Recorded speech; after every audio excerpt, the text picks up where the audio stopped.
Quando eu me mudei aqui pra Floripa, eu ainda tinha ansiedade social. Já tinha melhorado um pouco, mas ainda tinha.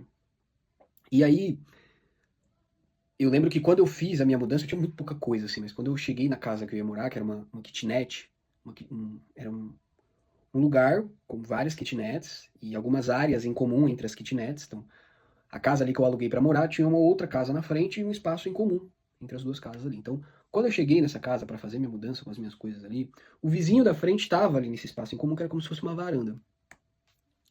E aí, eu já estava muito no movimento de fazer enfrentamentos, de buscar socializar o máximo possível com as pessoas. E eu lembro que quando eu vi ele ali no espaço em comum, na varanda, o meu instinto, e é o instinto de toda pessoa com ansiedade social, e também introvertida, e tímida também, vinha o impulso da gente passar direto, ou só cumprimentar e passar direto, e ir pra casa, né?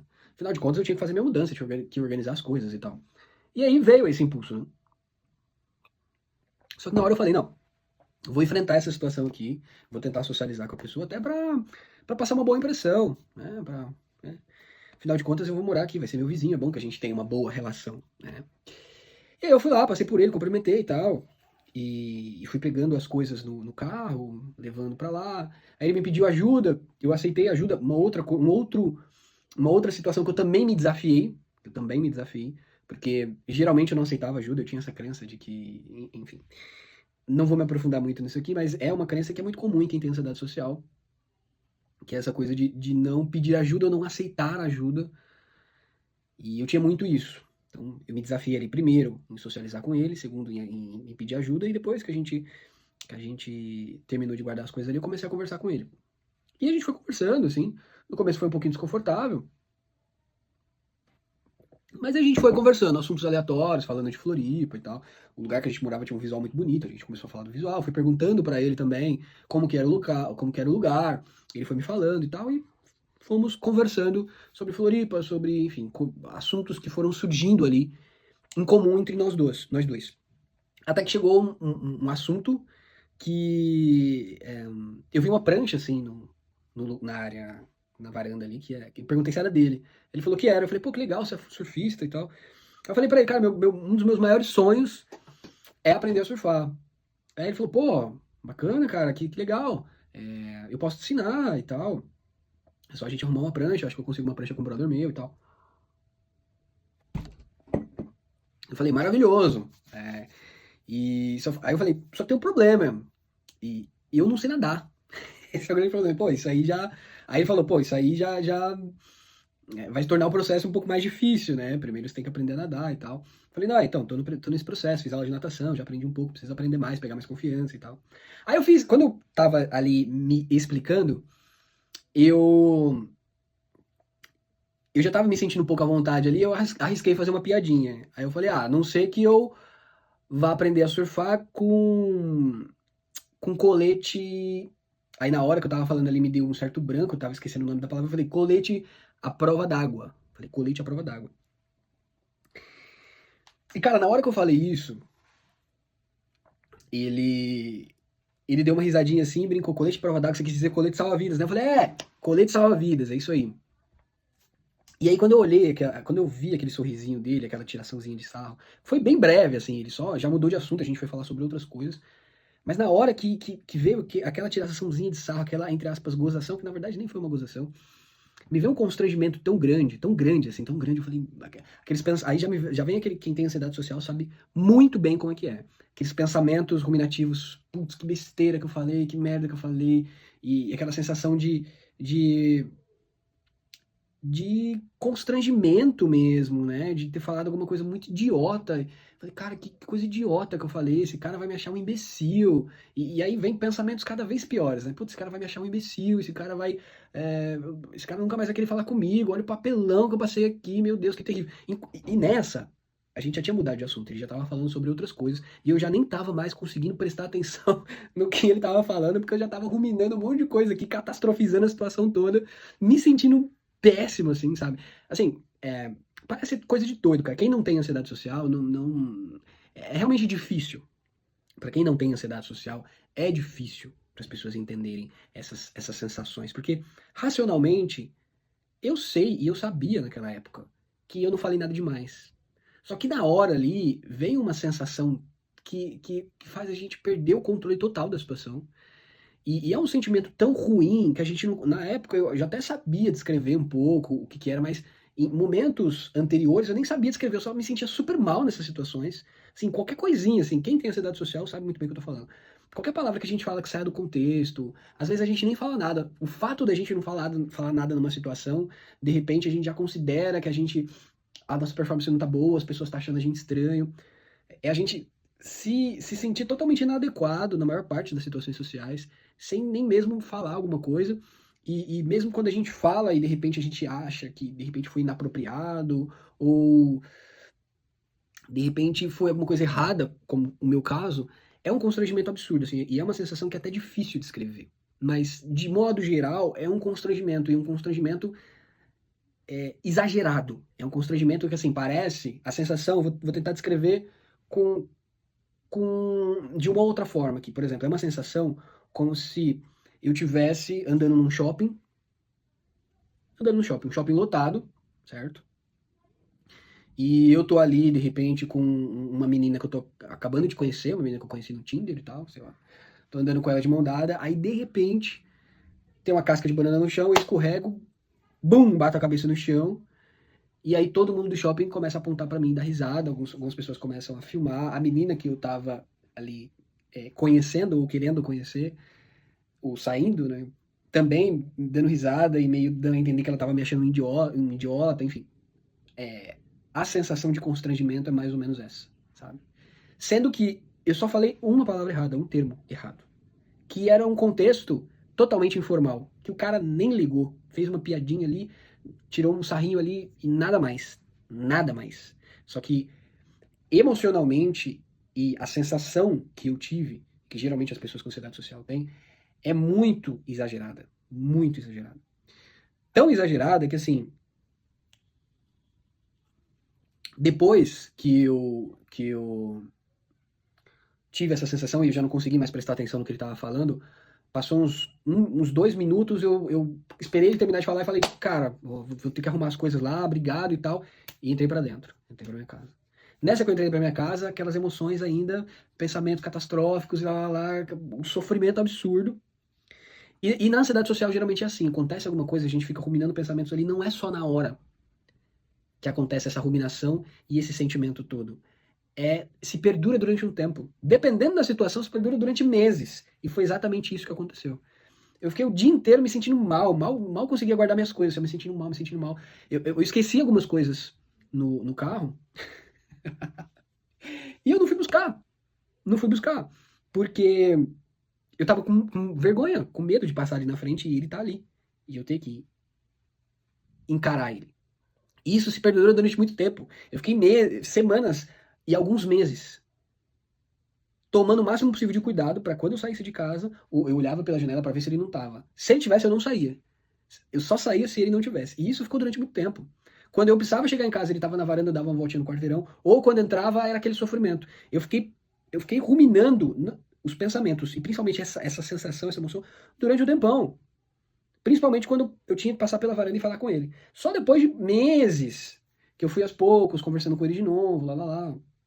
Aí fui conversando, pegando intimidade, daqui a pouco a gente começou a fazer churrasco junto. Mas isso foi, foi meses, assim. Meses. Nesse sofrimento. Entende? E por que eu tô contando essa história toda aqui? Quem tem ansiedade social vai se identificar muito.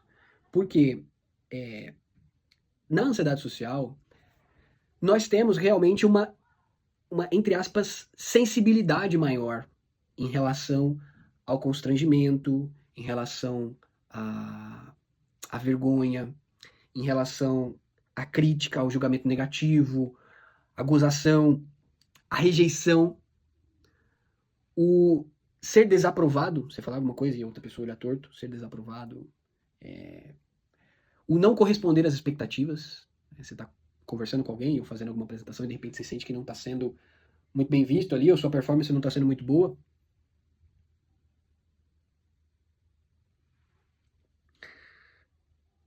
Quem tem ansiedade social sente todas essas emoções e sentimentos e sensações de uma maneira muito mais aflorada. muito mais aflorada. E isso, estudando neurociência, né, ao longo da minha história, artigos científicos e tal, eu fui entender o porquê. Né? Realmente, quem tem ansiedade social, de fato tem essa sensibilidade maior em relação a tudo isso. E todas essas emoções que eu descrevi aqui, sensações, na neurociência é chamado de dor social, na neurociência social, dor social, certo? E quem tem ansiedade social tem uma hipersensibilidade em relação a essa dor social. E isso, inclusive, tem explicações neurobiológicas, estudos de neuroimagem. Tem diversos estudos sobre o transtorno de ansiedade social, mostrando que quem tem ansiedade social tem uma hiperatividade em duas áreas, na ínsula e no córtex cingulado anterior. E essas duas áreas, elas são responsáveis, entre outras coisas, por processar essa dor social, essa sensação de vergonha, de constrangimento, de ser criticado, de ser ridicularizado, de ser rejeitado, sabe? E uma curiosidade aqui. Essas duas áreas, o córtex cingulado anterior e a ínsula, essas duas áreas, além de serem responsáveis pela dor social, elas também são responsáveis pela dor física. Sabe? A dor física que a gente tem é a mesma área. E é muito curioso porque, assim, às vezes, né, por exemplo, principalmente em rejeição, quando a gente passa por alguma situação de rejeição, sei lá, no término de relacionamento, a menina vai lá e termina comigo, né, ou a pessoa vai lá e termina com você. Ou você chega na pessoa e a pessoa não quer ficar contigo. Ou um amigo mesmo te rejeita, ou qualquer pessoa te rejeita. A gente tem.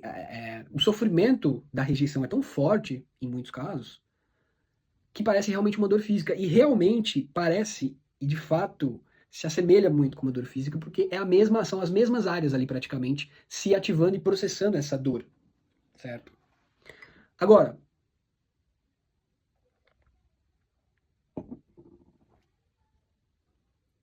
por isso que eu sempre falo que no tratamento da ansiedade social, e essa é uma informação que eu tive que buscar sozinho, através de estudos, através de, de formações. No tratamento da ansiedade social, a gente tem essa hipersensibilidade nessas áreas, a gente tem essa hipersensibilidade à crítica, a julgamento negativo, à gozação. E para a gente realmente conseguir superar a ansiedade social, um dos fatores que a gente precisa trabalhar, um dos fundamentos que a gente precisa trabalhar, é diminuir essa hipersensibilidade, essa hiperativação nessa área e essa hipersensibilidade à crítica, ao julgamento negativo, à dor social de modo geral. E é possível fazer isso, principalmente através da exposição. À medida que você se expõe a situações que você é criticado, que você é julgado negativamente, que você é rejeitado, né, você pode dessensibilizar essa área. Só que tem um porém aí. E um porém muito importante. Não é só simplesmente chegar e enfrentar a situação. Porque isso pode ser muito perigoso e prejudicial, porque de repente você vai lá, vamos falar dos homens aqui. Você chega numa guria lá, uma garota, uma mulher. Chega e toma fora lá, rejeição. Dependendo de como você processar esse fora, vai ser muito mais prejudicial do que ajudar a dessensibilizar essa área. Porque, por exemplo, você vai lá e toma fora. Se você ficar ruminando pensamentos ali do tipo, ai meu Deus, tomei um fora, que terrível, só vai piorar a situação. Para a gente realmente conseguir fazer uma dessensibilização dessa área, é necessário, e por isso que é muito difícil fazer isso sozinho, porque se a gente faz sozinho, a probabilidade de gerar um trauma ou intensificar traumas passados é muito grande. Porque a pessoa precisa adquirir repertório ali para poder processar essa informação de uma maneira saudável. Por que acontece? Nós temos memórias, essas memórias, elas moldam a forma como a gente interpreta o mundo, né? À medida que a gente vai vivenciando coisas ao longo da nossa vida, a gente está modelando o nosso cérebro, a nossa mente, para poder interpretar esse mundão muito louco aqui. E a ansiedade social é principalmente isso. A gente pode ter nascido com uma predisposição, mas são essas experiências ao longo da vida que vão gerar condicionamentos. E a ansiedade social nada mais é do que um condicionamento. Essa hiperativação dessas duas áreas é um condicionamento. Principalmente pelas experiências que a gente teve ao longo da vida. Então a gente passou por rejeições, a gente passou por situação de gozação, certo? E, por mais que a gente tenha nascido ali com uma predisposição, são principalmente essas experiências que vão fazendo essas áreas se hiperativarem.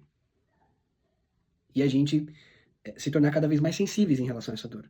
Só que para a gente dessensibilizar, a gente tem que passar por essas por essas experiências novamente. A gente só aprende a lidar com a rejeição, ou com o julgamento negativo, ou com a gozação, experienciando essas situações novamente. Não tem outro jeito. Agora, é enfrentar a situação e conseguir interpretá-la de maneira diferente. Então, por exemplo, no passado, quando a gente sofria uma rejeição, como que a gente processava? Então, ai meu Deus, fulano de tal me rejeitou, eu sou uma pessoa terrível, ai que horrível, sempre acontece isso porque eu sou a pior pessoa do mundo, eu sou feio, eu sou pobre, não sei o quê. Aí a gente guarda essa memória, né, numa gavetinha aqui, né, criando uma crença na nossa mente, no nosso cérebro, de que rejeição é uma coisa terrível, eu devo o máximo possível evitar, porque é um sofrimento absurdo e eu não sei lidar com isso.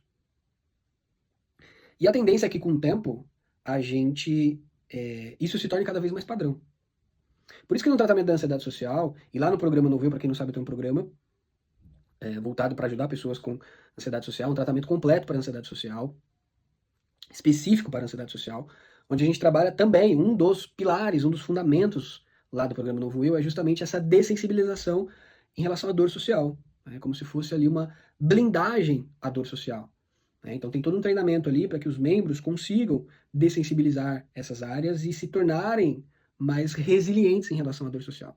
E como que acontece isso na prática? É você experienciando essas situações de maneira gradativa e estratégica e adquirindo um repertório para guardar essas experiências em memórias, em gavetinhas, que façam gerar crenças saudáveis sobre essa experiência. E como que seria isso na prática? Então eu vou lá, chego na menina e de repente ela me rejeita. Certo? A nossa tendência é ruminar, ai, que coisa terrível lá. E óbvio que vai sofrer, vai gerar dor para todo mundo. Não só quem tem ansiedade social. Ninguém gosta de rejeição. O nosso cérebro é programado para sofrer, para gerar químicas ali desprazerosas quando a gente sofre uma rejeição. Tem um motivo até evolutivo por trás disso. Mas não vem ao caso agora. Então eu chego lá na menina, a menina vai lá, me rejeita, e ok, vai doer. Mas uma vez que eu adquiro o repertório para processar de modo saudável essa rejeição, e de que forma que eu processo de modo saudável? Então, eu racionalizo a situação. Peraí, a menina me rejeitou, ok, né? Eu entendo que, assim, o fato dela me rejeitar tem diversas variáveis aí, né? Primeiro, ninguém é obrigado a ficar comigo, primeiro ponto. Rejeição é uma coisa normal, comum. Todo mundo vai ser rejeitado algum dia, principalmente em relação à vida amorosa. O fato dela ter me rejeitado tem diversas variáveis. Inclusive, a maior parte das variáveis tem muito mais a ver com ela do que comigo. De repente, ela não gosta de rapazes morenos, de repente, ela tá gostando de outra pessoa, de repente, ela tava num momento emocional ruim. Tem diversas e diversas variáveis que tem muito mais a ver com ela do que comigo. Se eu consigo, nesse momento, racionalizar tudo isso, e óbvio que vai continuar doendo. Isso não é uma fórmula mágica para que eu não sofra. O sofrimento vai existir. Vai existir. Agora, se eu consigo racionalizar, e isso na terapia a gente consegue também, com um bom terapeuta, a gente conversa com o terapeuta ali, o terapeuta vai guiando a gente a poder processar essa informação de uma maneira mais saudável e guardar ela numa caixinha, né, que faça a minha mente, o meu cérebro criar uma nova crença de que, ok, faz parte de ser rejeitado, não é nenhuma catástrofe, a nossa vida vai continuar, teremos outras oportunidades, inclusive com essa própria pessoa, e vida que segue, sabe? Óbvio que não é só isso, né, eu tô falando aqui de uma maneira muito superficial, certo? Mas, em resumo, é a gente conseguir processar essa informação de maneira saudável. O que vai acontecer? Na próxima experiência que eu tiver de rejeição, eu já vou ter um repertório melhor e essa dor, esse sofrimento tende a ser menor, um pouquinho menor. Né? Não muito, mas um pouquinho menor. E aí eu faço esse procedimento de novo. Racionalizo, guardo da caixinha lá de modo saudável, né? Faço essa reconstrução cognitiva e gradativamente, à medida que eu for enfrentando e guardando na caixinha ali da gaveta saudável para gerar crenças, né, narrativas internas inconscientes saudáveis, com o tempo, essa minha sensibilidade à rejeição e à dor social de modo geral vai diminuindo, certo? Então, é um processo aí de exposição, de enfrentamento, junto com desenvolvimento de habilidade cognitiva. Habilidade cognitiva. Óbvio que não é só isso, né? Paralelamente a isso, a gente tem que trabalhar a autoestima também, que faz muita diferença. Alto valor, autocuidado, enfim, habilidades sociais, vários fatores, né? Tudo isso que eu falei aqui é trabalhar lá no programa Novo Eu. O programa Novo Eu é um programa estruturado, né, onde a gente trabalha ali todos os fatores que a gente precisa para poder superar a ansiedade social, e dessa forma que eu sempre falo, no dia a dia, porque assim, não existe solução mágica, é um processo que a gente vai se trabalhando dia a dia, é um passinho de formiguinha ali. Gradativamente a gente vai melhorando, e o que realmente faz a transformação acontecer é o que a gente faz no dia a dia, não tem É a neuroplasticidade. O nosso cérebro se molda de acordo com as nossas experiências no dia a dia. E se a gente desenvolve habilidades e cria novas experiências estratégicas, a gente consegue recondicionar o nosso cérebro a lidar com a rejeição, com o julgamento negativo e com as situações sociais como um todo de uma maneira totalmente diferente. Bom, então é isso. Se você chegou até aqui, parabéns. O vídeo ficou um pouquinho longo aqui. Mas se você se identificou aqui com o que eu falei, comenta aqui embaixo o que você se identificou, se você gostou do vídeo, se fez sentido para você. Se não é inscrito no canal, se inscreve no canal. E se interessou pelo programa Novo Eu também, eu vou deixar o link aqui embaixo para que você conheça, tá bom? Um abraço e bora superar a ansiedade social.